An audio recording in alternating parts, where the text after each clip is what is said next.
This morning, we are continuing to learn new details surrounding the deadly shooting at the Allen Premium Outlet Mall. For the first time, the Department of Public Safety held a press conference giving us more insight into what happened during and after the shooting. Now, as you may imagine, there is still a lot to sort through in an investigation like this. Chris Sadeghi leads off our coverage this morning. He's got the latest from authorities. And Chris, we've got several agencies working this case.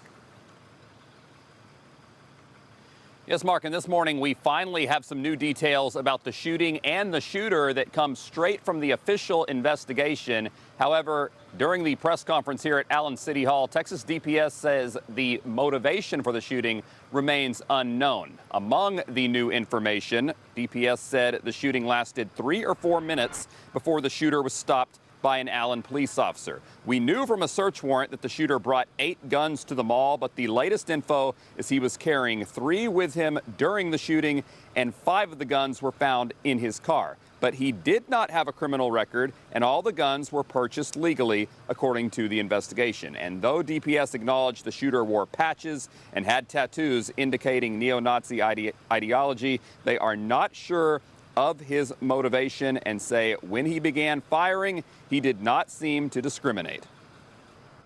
To me, it looks like he targeted the location rather than a specific group of people. He was very random in the people he killed. It didn't matter the age, seemed race or sex. He just shot people, and which is horrific in itself. And our Investigates team also uncovering some details. They have been looking at a social media page belonging to the shooter, and on that page, he expressed inspiration from previous mass shootings. We're going to talk about more what our Investigates team uncovered on that page coming up in 30 minutes. But for now, I'm going to send it across town to Suzanne Bruner, who is at the Allen Premium Outlets with more information on the 8 people who lost their lives. Suzanne.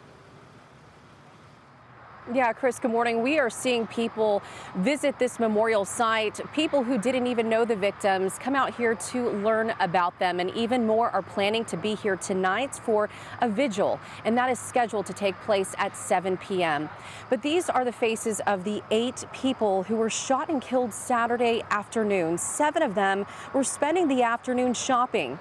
Q, Cindy and James Cho, Daniela and Sofia Mendoza, Aishwarya Thatikonda, and Elio Cumana Rivas. The 8th, Christian LaCour, was working as a security guard. The Allen police chief revealed Tuesday LaCour died a hero.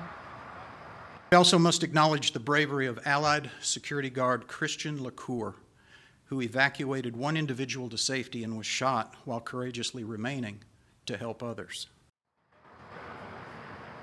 We now know more about Elio Cumana Rivas, a 32-year-old from Venezuela who is living in Dallas.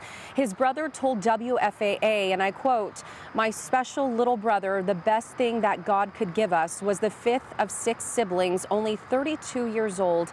He went in search of the American dream to help his family. He always smiled. He always lived with a positive word."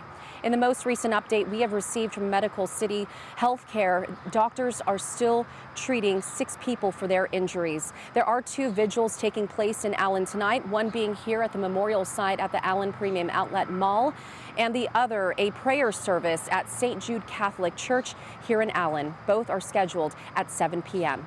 Kara.